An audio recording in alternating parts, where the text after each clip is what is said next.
Folks are worried. You hear it in the coffee shops and at the feed stores. The talk is about a farmland crisis, a great unraveling of the American heartland. People point to rising farm bankruptcies and wonder if the whole system is about to go belly up. They see headlines about foreign countries buying up American soil and get a knot in their stomach. It feels like the ground is shifting beneath our feet. And for a farmer, that's about the worst feeling you can have. The fear is that land values, the bedrock of a farmer's wealth, are about to crash, taking generations of hard work down with them. The truth is, things are more complicated than a simple crash. Are farm bankruptcies up? Yes, they are. In places like Iowa, Chapter 12 filings have jumped significantly in the first part of 2025. This isn't just a number on a page, it's a family losing their livelihood, their history, and their home. The reasons are a tough mixed crop prices are low, while the cost of everything from fuel to fertilizer is sky high. But it's important to keep some perspective. While the increase is alarming, the total number of bankruptcies is still below the nightmare levels we saw back in the 1980s. It's a serious storm, but not yet a historic hurricane. Then there's the issue of who owns the land.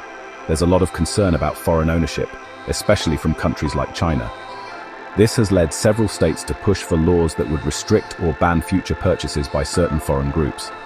However, the idea of a massive sell-off by these foreign owners just isn't happening. They are holding on to the land they already have.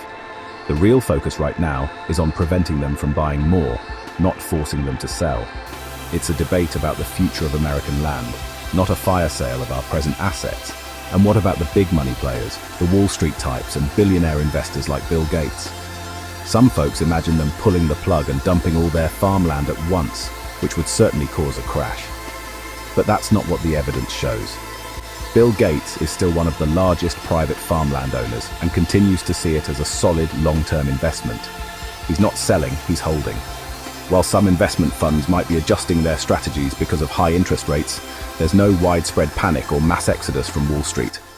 They still see value in American dirt. So if the big investors aren't running for the hills, why are so many farmers struggling? It comes down to simple, brutal math. Take corn, for example. In early 2025, forecasts showed that a farmer could expect to lose nearly $70 for every acre of corn they planted. Think about that. You do all the work, the plowing, the planting, the praying for rain, only to end up deeper in the hole. The cost to produce the crop has shot up past the price you can get for selling it. When your main product costs you money to make, you can't stay in business for long. This profit squeeze is leading to another major problem: debt. To keep their operations running, farmers are having to borrow more money than ever before. The total farm debt across the country is projected to hit a new record high in 2025, climbing well over $500 billion. A farmer's wealth is tied up in their land and equipment, but debt is what you have to pay back with cash. When you aren't making money on your crops, that mountain of debt gets heavier and heavier. It's a vicious cycle that puts immense pressure on farm families. Now, here's the paradox. Even with all this debt piling up, the overall value of American farmland isn't collapsing. In fact, total farm equity, that's the value of all the assets minus all the debt, is actually forecast to grow a little bit this year. How is that possible? Because land values, while they've dipped in some areas, remain incredibly high overall. They've seen a modest reset, not a crash. This means that while farmers are struggling with cash flow, the fundamental value of their main asset, the land itself, is still strong. It's a strange and stressful situation to be in. This disconnect between high land values and low farm income is at the heart of the problem. Your balance sheet might say you're worth millions on paper, but you can't pay your fuel bill or your loan payment with paper. Government policy adds another layer of uncertainty. Recent changes like cuts to food aid programs can ripple back and affect demand for agricultural products. Meanwhile, new trade deals might help some, but they don't solve the immediate problem of high costs and low prices right here at home. Farmers are caught in a financial vice, and something has to give. It's not just about what's happening in America's fields anymore. We're part of a global market, and the competition is getting fierce. Countries like Brazil, Russia, and China are becoming agricultural powerhouses. They are strengthening their trade relationships with each other, sometimes leaving the US on the outside looking in. These countries can often produce crops more cheaply, putting American farmers at a disadvantage.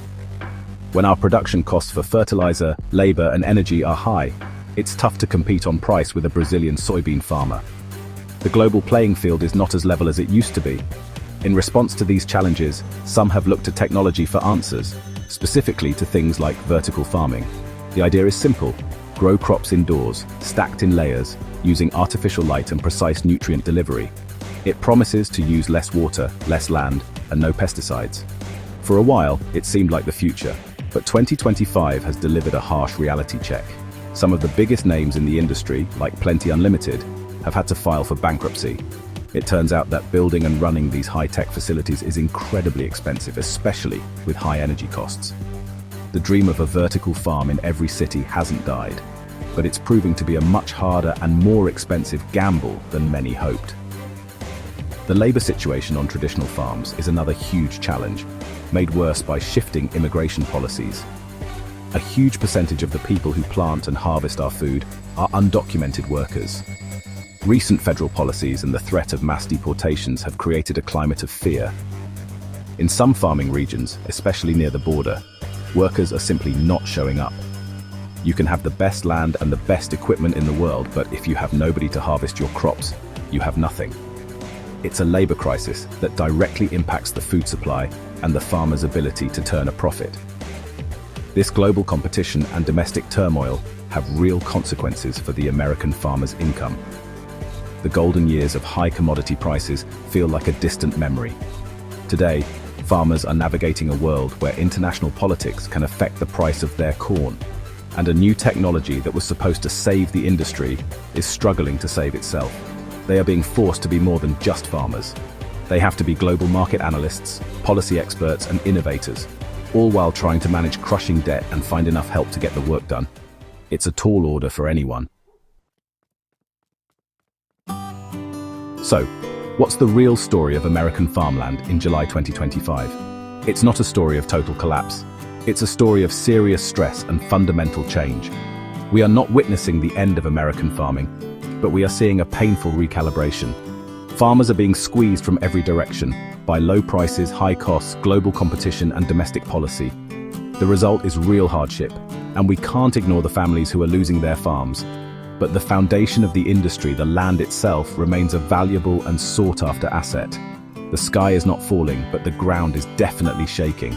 The situation is a mix of troubling signs and underlying strengths. The rise in bankruptcies is a red flag we have to pay attention to. The struggles of a corn farmer losing money on every acre are real and immediate. However, the fact that overall farm equity is holding steady tells us that there's still immense long-term value in the sector. The American farmer has proven to be resilient for generations, constantly adapting to new challenges. This is just the latest and perhaps most complex test they have faced in a long time. It's a period of transition, not an apocalypse. Looking ahead, there are a few key things to watch. We need to see how the debt situation evolves. Can farmers manage this record-high debt, or will it lead to more bankruptcies? We should also keep an eye on global trade dynamics. Will the US secure new markets for its products, or will competitors like Brazil continue to gain ground? The answers to these questions will shape the future of countless family farms. The ability of farmers to innovate and adapt will be tested like never before. Ultimately, the story of American agriculture is a human story. It's about people who work the land, who take enormous risks, and who feed the rest of us. They are navigating a perfect storm of economic and political forces. The current crisis is a stark reminder that we can't take our food supply, or the people who produce it, for granted.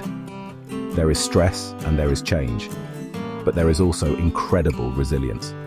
The next chapter for the American farmer is being written right now, one tough season at a time.